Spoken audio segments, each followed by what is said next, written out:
Hello students, unique rankers में आप सभी स्टूडेंट्स का स्वागत है। जी मेन 2020 का एग्जाम्स कंडक्ट होने के बाद और जे एडवांस की एग्जाम्स कंडक्ट होने के बाद आप सभी को चाहिए होता है कि हमें एनआईटी, ट्रिपल आईटी और जीएफटाइज के अंदर एडमिशन है वो लेना है। अब यहाँ पे इन चीज़ों के अंदर अगर आपको एडमिशन लेना है ट्रिपल आईटी, आईआईटी, एनआईटीज़ के अंदर, तो आपको यहाँ पे कंप्लीट प्रोसेस है वो जोसा काउंसलिंग के बारे में जानना जरूरी है।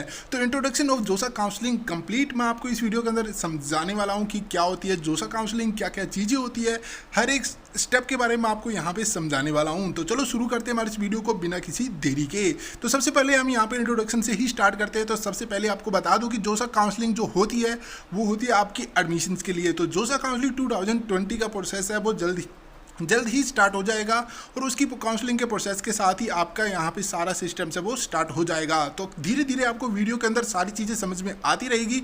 बस आप सभी से एक ही रिक्वेस्ट है कि वीडियो में आप सभी बने रहे। आपको जो जो पॉइंट समझना है, आपको सारे पॉइंट्स है वो इस वीडियो के अंदर समझ में आ जाएंगे। तो यहाँ पर सबसे पहली बात, जैसे कि अगर हम बात करें एडमिशन से, तो आपको यहाँ पर जोसा काउंसलिंग की ज़रूरत पड़ती है। आपको एनआईटी, ट्रिपल आईटी, जीएफटाइज के अंदर एडमिशन लेने के लिए तो ये एक कंपलसरी प्रोसेस है। और यहाँ पर आप सभी को बता दूँ कि हमारे इंडिया के अंदर, तो यहाँ पे हमारे इंडिया के अंदर नंबर ऑफ इंस्टीट्यूट्स है जो यहाँ पे गवर्नमेंट, जो एनआईटी, ट्रिपल आईटी, जीएफटाई और अदर जितने भी है आईआईटीज़ के, तो यहाँ पे इन सभी को मिला के 107 इंस्टीट्यूट्स है जहाँ पे आपको एडमिशन है वो मिल सकता है। तो यहाँ पे अगर हम बात करें आईआईटीज़ की, तो आईआईटीज़ के अंदर यहाँ पे 23 इंस्टीट्यूट्स है। यहाँ पे अगर हम बात करें एनआईटी की, तो एनआईटी के अंदर यहाँ पे हमारे हैं 31 इंस्टीट्यूट्स। अगर हम यहाँ पे बात करें ट्रिपल आईटीज़ की, तो ट्रिपल आईटीज़ के अंदर है 25 और जीएफटाइज के अंदर है 28 इंस्टीट्यूट्स। तो यहाँ पे टोटल मिला के 107 इंस्टीट्यूट है जहाँ पे आप एडमिशन्स ले सकते हो जोसा काउंसलिंग की थ्रू। अब यहाँ पे जोसा काउंसलिंग होती क्या है, इसका क्या सिस्टम है, कैसे स्टार्ट होती है, तो इसके बारे में आपको एलिजिबिलिटी आपको जाननी जरूरी है। तो यहाँ पे अगर हम बात करें एलिजिबिलिटी के बारे में, तो यहाँ पे सबसे मेन पॉइंट आता है वो आता है एलिजिबिलिटी क्या होती है। ठीक है, तो अगर आपको जोसा काउंसलिंग के लिए जाना है तो आपको जी मीन 2020 का एग्जाम है वो क्लियर करना होगा। उसी के साथ आपका जो रिजल्ट है वो आपका, जैसे ही मतलब आपका जी मीन 2020 का आपको एग्जाम क्लियर करते हैं और उसका जो रिजल्ट अनाउंसमेंट होगा उसके अंदर आपकी रैंक या परसेंटाइल के बेस के अंदर आपकी जोसा काउंसलिंग के अंदर आप जा सकते हो। लेकिन मैं आपको बता दूँ, अगर आप इसी स्टेप तक रहते हो तो आप जा सकते हो एनआईटी, या जा सकते हो आप ट्रिपल आईटी, या फिर आप जा सकते हो जीएफटाइज के अंदर। लेकिन अगर आप जाना चाहते हो आईआईटी के लिए तो आपको इससे आगे वाले स्टेप में भी आना पड़ेगा और जे एडवांस का एग्जाम भी आपको क्लियर करना होगा।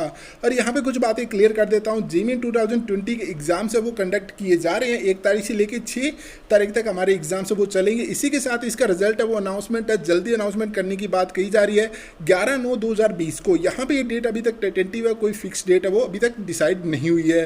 ठीक है, उसी के साथ अगर हम बात करें यहाँ पे जे एडवांस एग्जाम से रिगार्डिंग, तो जे एडवांस की एग्जाम्स की जो रजिस्ट्रेशन है वो स्टार्ट होने के लिए यहाँ पे प्रोसेस है वो किया गया है कि यहाँ पे डेट डिसाइड की गई है वो 12/9/2020 है। तो 12/9/2020 को जे एडवांस की रजिस्ट्रेशन है वो स्टार्ट हो जाएगी। इसी के साथ यहाँ पे नया प्रोसेस है वो स्टार्ट हो जाएगा जे एडवांस का। और जैसे ही यहाँ पे आपकी जैसे रजिस्ट्रेशन कंप्लीट होगी और आपका यहाँ पे 27/9/2020 को जे एडवांस का एग्जाम हो जाएगा। और जे एडवांस का एग्जाम वो होता है आपका 2 शिफ्ट के अंदर। तो यहाँ पे आपको पेपर 1 और पेपर 2 दोनों ही कंडक्ट कराने होते हैं। एक मॉर्निंग टू एक इवनिंग आपका पेपर होता है। इसी के साथ अगर काफ़ी स्टूडेंट्स पूछेंगे चलो एग्जाम तो हो गया, रिजल्ट कब तक अनाउंसमेंट है वो किया जाएगा, तो रिजल्ट है वो अनाउंसमेंट कर दिया जाएगा आपका 5/10/2020 को। आपका जी एडवांस का रिजल्ट है वो अनाउंसमेंट कर दिया जाएगा और उसी के अंदर आपकी रैंक और परसेंटाइल दोनों शो की जाएगी और उसी के बेस पे आपको जोसा काउंसलिंग के अंदर आप जा सकते हो। अब आती है एक मेन बात और जो इंपॉर्टेंट आपकी इसमें बीच में रह गई है, मैं आप सभी को बता देता हूँ। जे मेंस के एग्जाम्स देने के बाद आपकी एक कट ऑफ डिसाइड की जाती है जिसके बेस पे आपको जे एडवांस का एग्जाम देने के लिए एलिजिबल किया जाता है। तो इस बार 2,50,000 स्टूडेंट्स को सिलेक्ट किया जाएगा जे एडवांस के एग्जाम्स के लिए। तो यहाँ पे अगर आपको इस रेस के अंदर आना है तो जनरल कैटेगरी वाले स्टूडेंट्स को तकरीबन 89 मार्क्स है वो जरूरी है अगर वो जे एडवांस के एग्जाम्स के लिए जाना चाहते हैं। ठीक है, तो यहाँ पे मैंने आप सभी को समझा दिया है कि एलिजिबिलिटी क्या है। आपको जे मीन्स और जे एडवांस दोनों एग्जाम्स कंडक्ट करने पड़ेंगे, तभी आप यहाँ पे जोसा काउंसलिंग के लिए जा सकते हो। अगर आप जे मीन्स का ही एग्जाम्स कंडक्ट करते हो तो मैंने जैसे आपको बताया आप सिर्फ एनआईटी, ट्रिपल आईटी और जीएफटाइल के लिए जा सकते हो। अगर आप जे एडवांस भी जाते हो तो आप आईआईटीज़ के लिए भी एलिजिबल हो जाते हो। ठीक है, तो ये एक एलिजिबिलिटी है जो आपको क्लियर करनी पड़ती है। आप सभी समझ गए होंगे इसके बारे में। अगर आपको समझ में नहीं आया हो तो कमेंट बॉक्स में आप मुझे जरूर बताना है। अगर आपको ये बातें अच्छी लग रही हो तो प्लीज़ चैनल को सब्सक्राइब भी जरूर कर देना है और वीडियो को लाइक भी जरूर कर देना है। अब हम बढ़ते हैं यहाँ पे नेक्स्ट पॉइंट की तरफ जो काफ़ी ट्रिकी क्वेश्चन है। अब यहाँ पे स्टूडेंट्स का ये पूछना है कि सर काउंसलिंग की रजिस्ट्रेशन कितने दिनों में हो जाएगी, रजिस्ट्रेशन है क्या सिस्टम है, किस तरीके से रजिस्ट्रेशन होती है। तो मैं आपको सभी बता देता हूँ। जो जेईई मेंस, जैसे कि मैंने आपको बताया कि जेईई मेंस वाले स्टूडेंट्स हैं उनके लिए, अगर वो कोई डायरेक्ट जेईई मेंस वाले स्टूडेंट्स है, ठीक है, तो वो सिर्फ NIT, IIIT और GFTET के लिए जा सकते हैं। लेकिन अगर कोई स्टूडेंट जेईई एडवांस का है तो वो IIT के लिए भी जा सकता है। तो ये दोनों एग्जाम्स कंडक्ट करने वाले स्टूडेंट्स यहाँ पे रजिस्ट्रेशन करेंगे और वही रजिस्ट्रेशन करने के बाद यहाँ पे जैसे कि एक टेंटेटिव डेट डिसाइड की गई है 6/10/2020, जहाँ पे आपकी काउंसलिंग प्रोसेस है वो स्टार्ट हो जाएगा, रजिस्ट्रेशन है वो स्टार्ट हो जाएगी। तो वो स्टूडेंट्स वहाँ पर जाके रजिस्ट्रेशन करेंगे और रजिस्ट्रेशन करने के बाद आपका नेक्स्ट स्टेप जो पोर्शन आएगा वो सबसे इंपॉर्टेंट पोर्शन है, वो है चॉइस फिलिंग। तो इस चीज़ के लिए आप बिल्कुल भी गलती मत करना है, इस पॉइंट को आप ध्यान से सुनना है। चॉइस फिलिंग आखिरकार होती क्या है, ठीक है। तो मैं आपको बता देता हूं, यहाँ पे आप जैसे कि मैंने लिखा हुआ है choice of the branch and institute in the decreasing order of the performance preference, ठीक है। तो यहाँ पे आप सभी को मैं समझाता हूँ कि क्या होती है चॉइस फिलिंग। ध्यान से इस बात को समझने की कोशिश करना है, ठीक है। मान के चलिए आपको इंस्टीट्यूट चाहिए, जैसे कि मुझे चाहिए IIT तिरुचि चाहिए, ठीक है, IIT मुझे तिरुचि चाहिए, लेकिन उसके अंदर मेरे को चाहिए कंप्यूटर साइंस इंजीनियरिंग, ठीक है। मेरी फर्स्ट चॉइस यही है, मेरे को फर्स्ट यही है, मेरा ड्रीम यही है कि मेरे को ये चाहिए। अगर मैं इस चीज़ के लिए एलिजिबल हूँ तो मैं जैसे ही जो चॉइस फिलिंग पोर्शन होगा ना, वहाँ पे आपको सारे इंस्टीट्यूट्स के नाम और उनकी ब्रांचेज है वो अरेंजमेंट है वो करनी होगी। अब यहाँ पे आप बात समझने की कोशिश कीजिए इस मतलब का, डिक्रीजिंग ऑर्डर में, ठीक है। तो डिक्रीजिंग ऑर्डर का मतलब ये है कि सबसे पहले आपको उस इंस्टीट्यूट को रखना है जिसके लिए आप सबसे ज़्यादा ट्राई करना चाहते हो, मतलब जो आपका ड्रीम है, ठीक है। फर्स्ट पे सबसे बढ़िया वाला, उसके बाद देन आप चाहते हो कि चलो मेरे को IIT तिरुचि के अंदर दूसरी मिल जाए, जैसे EEE मिल जाए तो भी मैं ले लूँगा, ठीक है, लेकिन मेरे को IIT तिरुचि के अंदर ही एडमिशन है वो चाहिए। तो इस तरीके से आपको डिक्रीजिंग ऑर्डर में ये सारी चीज़ें अरेंजमेंट है वो करनी पड़ेगी। ब्रांच और इंस्टीट्यूट्स को ध्यान में रखते हुए आपको ये सारी चीज़ें करनी पड़ेगी। अब आप सभी सोच रहे होंगे भी किस तरीके से हम कर पाएंगे, तो आपको इसके लिए जानकारी इकट्ठी करनी पड़ेगी कि कौन सा इंस्टीट्यूट अच्छा है, कौन से इंस्टीट्यूट के अंदर कौन सी ब्रांचेज है वो अच्छी है। तो अगर आप कोई भी इंस्टीट्यूट्स के बारे में जानना चाहते हो तो कमेंट बॉक्स में मुझे ज़रूर बताना है। मैं सभी इंस्टीट्यूट्स के लिए वीडियो लेके आने वाला हूँ। जैसे मैंने एक वीडियो अपलोड कर चुका हूँ, वो है NIT तिरुचि के लिए कि उसकी ओपनिंग और क्लोजिंग रैंक क्या है। आप अगर उस चीज़ के एलिजिबल हो तो आप उसको फर्स्ट नंबर पर रख सकते हो, ठीक है। तो ये चीज़ एक इंपॉर्टेंट है, आपको इस तरीके से डिक्रीजिंग ऑर्डर में रखना है, ठीक है। इसके कोई भी ऐसा नहीं है कि कंडीशन की आपने अगर पहले IIT तिरुचि रख लिया है तो दूसरे पे आपको IIT बॉम्बे रखना पड़ेगा, ठीक है। ऐसा कुछ भी नहीं है, आपको अपनी मर्जी से है कि IIT तिरुचि रखने के बाद आप CSE सिलेक्ट कर रहे हो, IIT तिरुचि रखने के बाद EEE सिलेक्ट कर रहे हो, IIT तिरुचि रखने के बाद मैकेनिकल सिलेक्ट कर रहे हो। आप अपनी रैंक के हिसाब से कि आपकी रैंक क्या है और उस हिसाब से प्रेफरेंस देते हुए आप उसे डिक्रीजिंग ऑर्डर में सेट करते जाएंगे। मतलब सबसे पहले आपको सबसे बेस्ट, उसके बाद देन कम कम कम एंड देन, मतलब डिक्रीजिंग ऑर्डर में आपको जाना है। तो ऑब्वियसली आप चॉइस फिलिंग है वो समझ गए होंगे। अगर अभी भी कोई पॉइंट है वो समझ में नहीं आया तो कमेंट बॉक्स में जरूर बताना है और इस बात को ध्यान से सुनना है, एक बार फिर से सुन लेना। Choice filling is the most important point in the JoSAA counselling, ठीक है। तो चॉइस फिलिंग अगर आपकी गलती होती है तो उसके अंदर आपकी ही मिस्टेक वो मानी जाती है। आपको ये बात मैं क्यों कह रहा हूँ, क्योंकि आप सभी को मैं बताता हूँ, जैसे आपने सबसे पहले नंबर पर कोई इंस्टीट्यूट है वो सिलेक्ट किया, दूसरे नंबर पर आपने कोई इंस्टीट्यूट है वो सिलेक्ट किया, तीसरे नंबर पर आपने कोई इंस्टीट्यूट है वो सिलेक्ट किया।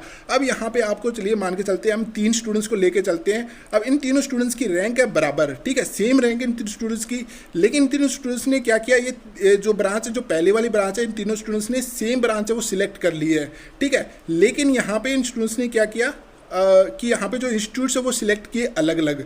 तो यहाँ पे अब ये देखा जाएगा भी कौन से स्टूडेंट्स के लिए कौन सी ब्रांच है वो पहले प्रेफर वो की जाएगी। अगर मान के चलिए स्टूडेंट्स ने वो सेम ब्रांच और सेम इंस्टीट्यूट सिलेक्ट किया है जो यहाँ पे पहले नंबर पे है और वो उसकी रैंक उसके बराबर है, जो वहाँ पे अगर मांगी गई है इंस्टीट्यूट और ब्रांच के हिसाब से, अगर वो उसके बराबर है तो वहाँ पे वो एडमिशन से वो ले सकता है। तो ये उस चीज़ के लिए अपॉर्चुनिटी मानी जाती है कि जो चीज़ आप सबसे पहले सिलेक्ट करेंगे वही चीज़ आपकी सबसे पहली मानी जाएगी।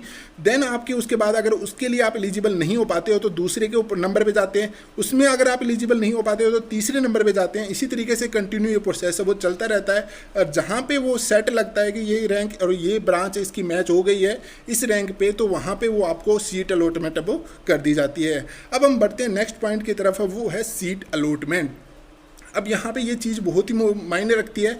जैसे कि आपने क्या किया, आपने जो चॉइस है वो फिल कर ली, सारी चॉइस है वो फिलिंग है वो कर ली है। अब आपको यहाँ पे उन चॉइस को लॉक भी करना पड़ेगा, ये भी एक स्टेप होता है। नेक्स्ट स्टेप आता है चॉइस फिलिंग करने के बाद। अगर आप चॉइस लॉक नहीं करोगे तो इसमें आपकी मिस्टेक हो जाएगी, जो चॉइस है वो अपने आप से अरेंजमेंट होके जोसा के पास चली जाएगी और वहाँ पे आपको प्रॉब्लम से वो क्रिएट होगी। तब आप सोचोगे कि मैंने इंस्टीट्यूट तो कोई और सिलेक्ट किया था और मेरे को मिल कोई और रहा है। इसीलिए आपको ये ऑप्शन दिया जाता है कि लॉक ऑफ चॉइस, मतलब जो भी आप चॉइस करते हो उसे लॉक वो करना पड़ता है। नेक्स्ट स्टेप के अंदर वो आप चीज़ उसे लॉक कर सकते हो। अगर हम इसके बाद नेक्स्ट पॉइंट की तरफ बढ़े, वो है राउंड ऑफ सीट अलॉटमेंट। उसके बाद जैसे ही चॉइस फिलिंग होगी उसके बाद आपकी प्रोसेस है वो चलेगा और उसके अंदर आपको सीट अलॉटमेंट है वो की जाएगी। और आप सभी को मैं बताता हूँ, सीट अलॉटमेंट ऑफ इंस्टीट्यूट्स के अंदर आपको कर दी जाएगी जो आपके एलिजिबल है वो क्राइटेरिया, उसके हिसाब से आपकी चॉइस फिलिंग के हिसाब से आपको सीट अलॉटमेंट वो कर दी जाएगी। अब यहाँ पे काफ़ी स्टूडेंट्स का ये कहना है कि राउंड कितने होते हैं सीट अलॉटमेंट के, तो ये भी एक बेसिक क्वेश्चन से मैं आपको यहाँ पे बताता हूँ, इसके बारे में समझाता हूँ। तो वैसे तो हमारे 7 राउंड होते हैं इस बार, लेकिन इस बार शायद कोविड की वजह से हमारे 6 राउंड है वो कंडक्ट है वो कराए जाएंगे।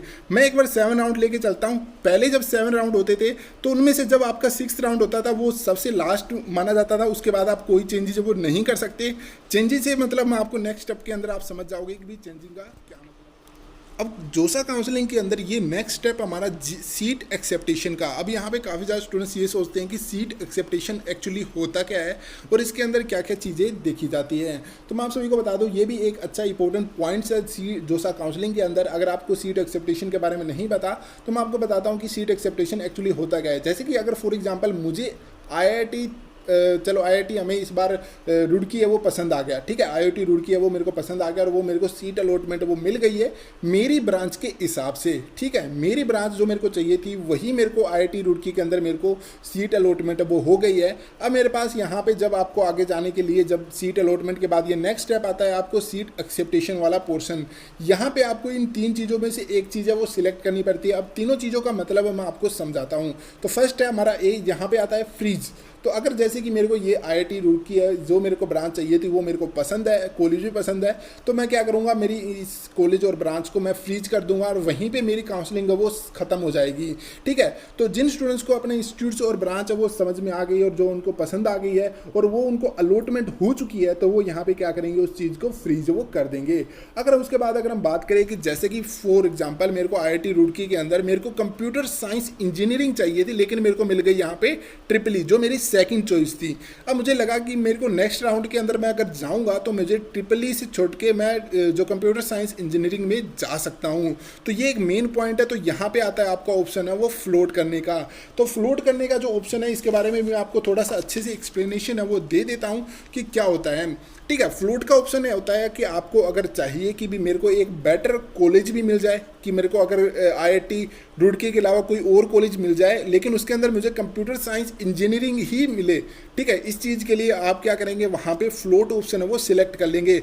लेकिन ये ऑप्शन सिलेक्ट करने का मतलब ये नहीं है कि जो आपने IIT रुड़की के अंदर आपको ट्रिपल ई मिली है वो आपकी कैंसिल हो जाएगी। वो एक टाइम के लिए होल्ड कर दी जाएगी जब तक आपको वहाँ पे कंप्यूटर साइंस इंजीनियरिंग का वो ना मिले, ठीक है, या फिर दूसरे इंस्टीट्यूट्स के अंदर आपको कोई और ब्रांच है वो पसंद ना आ जाए, तब तक वो चीज़ वहाँ पे होल्ड रखी रहेगी, आप उसके अंदर वापस से वो जा सकते हो। तो फ्लोट का ये मतलब है। और स्लाइड का मतलब मैं आपको अच्छे से समझाता हूँ यहाँ पे कि फॉर एग्जांपल जैसे कि मैंने कहा कि IIT रुड़की के अंदर ही मेरे को चाहिए, IIT रुड़की इंस्टीट्यूट मेरे को पसंद है, यहाँ पे बस मेरे को ट्रिपल ई मिल गई है, नेक्स्ट राउंड के अंदर शायद मुझे कंप्यूटर साइंस इंजीनियरिंग वो मिल जाए।